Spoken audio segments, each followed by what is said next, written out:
Muda mfupi baada ya baraza la mawaziri kutangazwa na Rais Samia Suluhu Hassan, huku jina la Hussein Bashe likikosekana kwenye mkeka mpya, aliyekuwa waziri wa kilimo Hussein Bashe kupitia akaunti yake ya Instagram ameandika ujumbe ufuatao: natumia nafasi hii kumshukuru Allah kwa kila jambo na kwa baraka zake katika safari yangu ya utumishi. Namshukuru sana Mheshimiwa Dr. Samia Suluhu Hassan kwa imani kubwa aliyoionyesha katika kipindi chake cha kwanza cha uongozi kama naibu waziri na baadaye kuniteua kuwa waziri wa kilimo. Ni heshima niliyoithamini kwa moyo wangu wote na nitaendelea kuwa mwenye shukrani kwa nafasi hiyo ya kuwatumikia Watanzania. Natoa pongezi za dhati kwa ndugu Daniel Godfrey Nchongolo kwa kuaminiwa na kuteuliwa kuwa waziri wa kilimo. Namfahamu kama mkulima na mzalendo.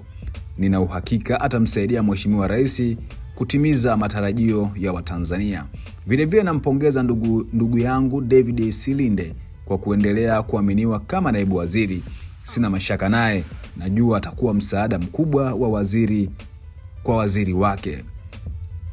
Na washukuru pia watumishi wote wa Wizara ya Kilimo kwa ushirikiano wa hali ya juu mlionipatia katika kipindi cha miaka 6.